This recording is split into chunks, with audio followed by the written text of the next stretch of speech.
Hey guys, welcome to Taste, Trek, and Talkies. Now, today, without further ado, let me get into the movie I'll be talking about.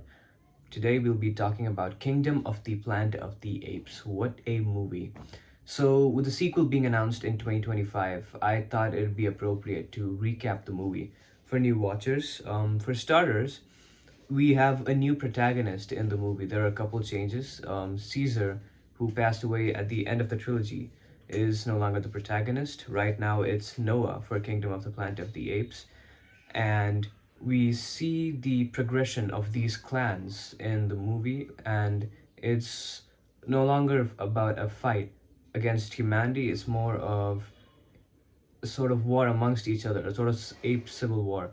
Now, the movie itself begins with text recapping what happened in the original trilogy with the simian virus affecting most of humanity, and it goes to a funeral of Caesar as he passed away in the third movie. And we see his clan placing flowers on his head to honor their fallen leader. Right after that, we see our new protagonist and two side characters, Noah being the protagonist, Anaya being presumably a love interest, and another ape called Suna, who is Noah's friend. Now, these apes are from the Eagle clan, and they have a coming of age ceremony where they go searching for eggs and they hatch these eggs and they bond with these eagles for the rest of their lives. Now, Noah, Suna, and Anaya traverse through these landscapes, and you can see that it's been 300 years since Caesar has passed away, and that's really visible in the landscapes. You see these cities that are taken over by nature, completely broken down, and it's really interesting to see how much stuff has changed since Caesar's passing. Now, Suna and Anaya get their eggs as per usual. Noah wants to get it from the highest point. When he goes to the highest nest to get his egg, the mother eagle swoops down on him. He falls off, but he clings onto the side of the building. Now, what happens after that is they go back home with their eggs.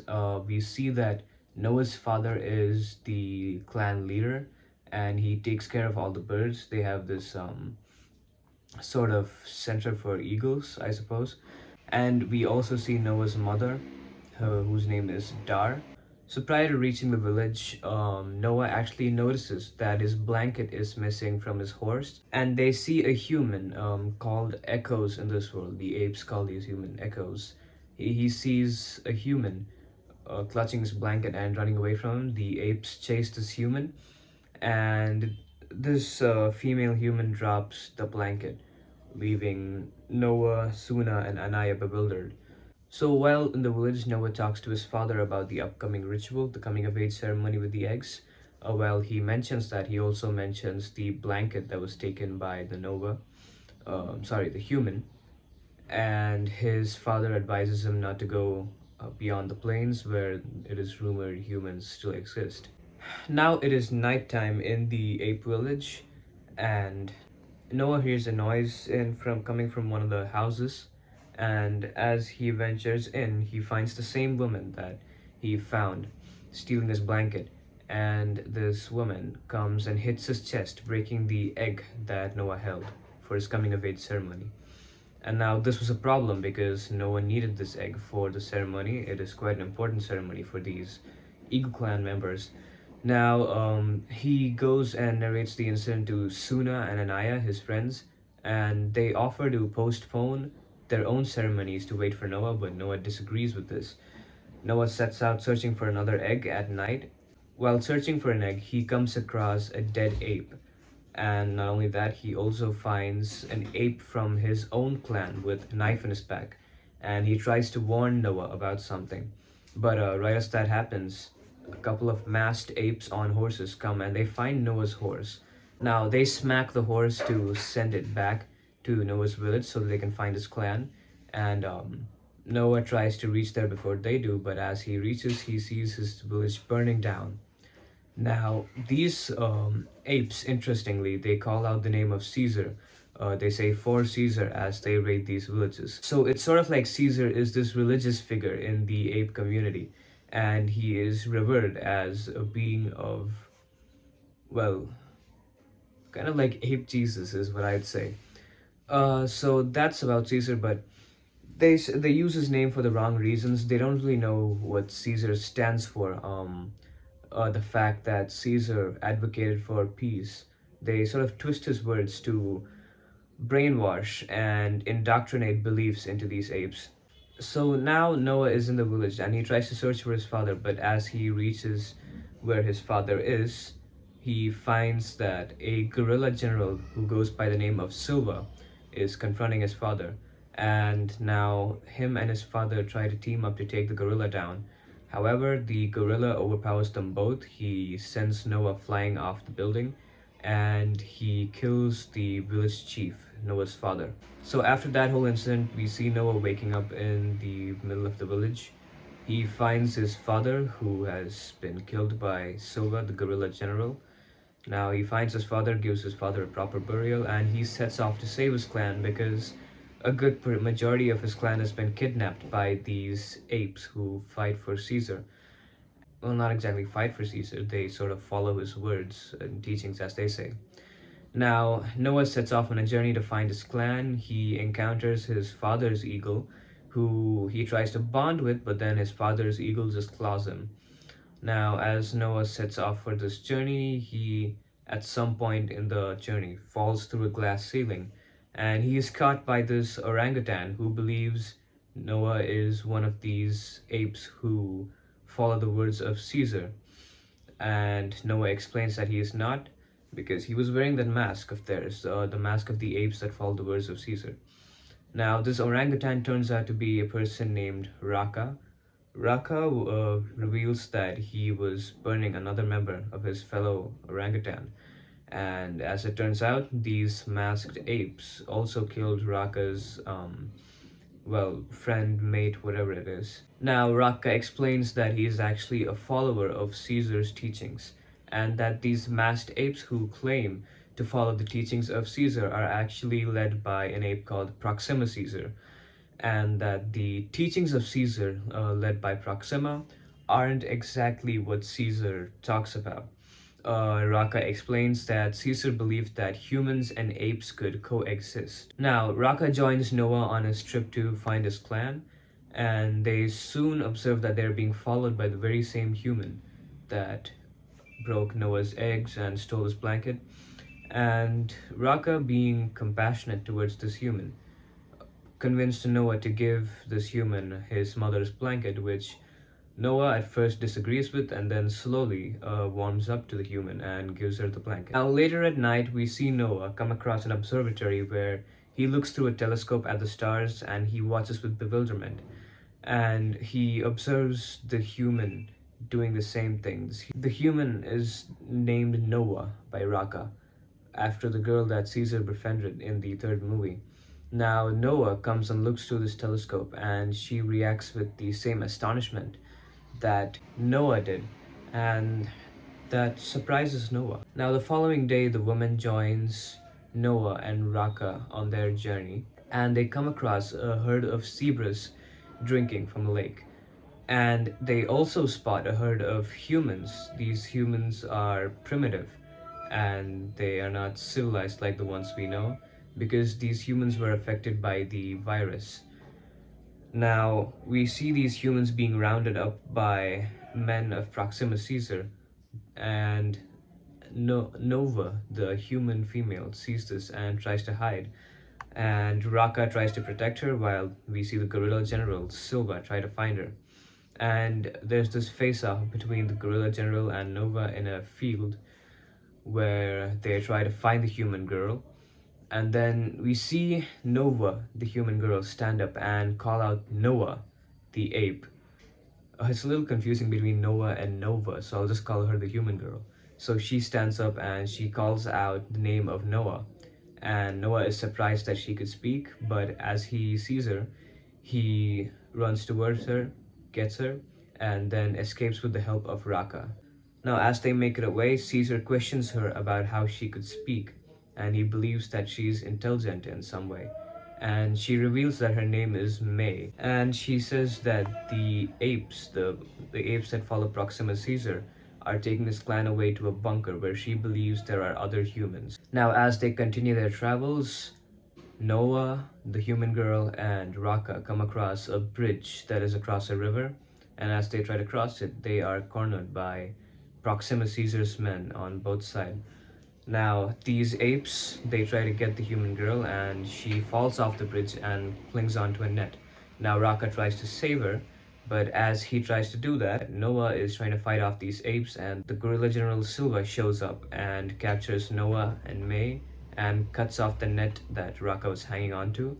Right before that happens, Raka reminds Noah of Caesar's call, apes together strong. Now, Noah and May are taken to the bunker where we finally see Proxima Caesar, who is a bonobo ape. Now, we see Proxima has been trying to open said bunker for a very long time now, and that's why he's been gathering apes to do his bidding. We later find out that Noah's clan and Suna, Anaya, and his mother are all in this bunker, and he reunites with them. Soon after, Noah and May are taken to meet Proxima Caesar, where we see Proxima Caesar was actually taught by another human being who goes by the name of Trevathan. Now, Trevathan has accepted that humanity's reign is long gone, and he believes that now is the rule of the ape. So he willingly submits to Proxima Caesar and gives him what he needs, all the info that Proxima needs. And Proxima almost convinces Noah that his way and his teachings are right. And Proxima wants the help of Noah. He believes Noah is a smart ape. And Noah almost willingly gives up and is ready to submit to Proxima before he sees the necklace that Raka gave him earlier on in the film. And he remembers the teachings of Caesar and convinces himself that the sayings of Proxima are wrong. Soon after, Noah goes and confronts May about what is exactly inside this vault in the bunker. And May tells him that there is a sort of device that'll help humans talk again. She explains it as a sort of book that'll help humans be able to talk again because they lose all function. They are now primitive in this new world. And there are also weapons of destruction inside, which, if Proxima gets his hands on, could be detrimental to the future of apes and mankind. So now, Noah, Suna, and Anaya team up to get to this vault and destroy whatever is inside by getting it wet with explosives, destroying a sort of dam that's over there. Now, Noah, Suna, Anaya, and May team up. They go to the vault. So now Noah, Suna, Anaya, and May are on their way and they get caught by Trevathan on their way to the vault. And Trevathan threatens to snitch to Proxima about their little venture. And May tries to convince him to join them, but he doesn't. So May ends up strangling him to death and has the apes throw his body off a cliff. Now, Noah, Suna, Anaya, and May continue their way to the vault, where they enter through a sort of air duct. And as they do that, they explore around, and Noah, Suna, and Anaya soon find a book where they see apes behind bars, and that confuses them because they've believed that apes were the dominant species for a very, very long time. May finds her book, which is a deciphering key inside of some machinery. Now, as the heroes make their way out of the vault, they are surrounded by Proximus's men who are able to open the vault, and they hold Suna at knife point, threatening Noah to join them and tell them about whatever is in the vault. And as this is happening, Noah, the human girl, shoots the ape that is holding Suna with a gun that she found inside. And Proxima, instead of fearing her like the rest of the apes, instead asked if there are more of these guns inside the vault. And May, the human who could not let him have this, runs outside and blows up the dam, which soon floods the entire bunker, killing all of Proximus's apes. And the Eagle clan, who were also present, soon escape through the bunker. Now, the gorilla general, who was after Noah, is back again, and now we see a chase scene ensue through the bunker where Noah finally traps Silva, the gorilla general, and it floods, killing the gorilla general. Soon, the Eagle clan makes their way to the top and they get out of the bunker. but so does Proxima, and he now beats up Noah and forces him to submit to the words of Proxima. And he shows the rest of the Eagle clan. He sets Noah as an example as to what could happen if they didn't follow his words. Now, as Noah gets up, Proxima forces him to kneel before him. But as Noah gets up, he calls out to his father's eagle who was circling around. He starts chanting the Eagle clan's chant to sort of get the eagle to attack Proxima. And soon the whole clan joins in, getting their eagles to attack Proxima and throw him off a cliff, thus ending him forever. Now, as Noah leads the apes back to their settlements, he finds May, who was waiting for him outside a settlement. Now, we see May holding a gun behind her back, presumably to shoot Noah. But as Noah comes and confronts her about the fact that he agrees with something of what Proxima said, which is humans will do anything to serve their planet. May admits that she is trying to reclaim the planet for humanity, but then Noah questions where that will leave the apes. Now, the twist of the movie, we see May arrive back to a bunker that is occupied by humans. Now, May brings her the deciphering key, which allows them to access satellites, which allows them to talk to presumably other humans that are at bunkers all around the world. And that's how the movie ends. Now, how I think they're setting this up for the next movies is we're gonna see an all-out clash between humans and apes again, as humans try to reclaim the planet, and apes, who were the dominant species for so long, try to hold their ground. And I really think it's interesting what they're trying to do with this.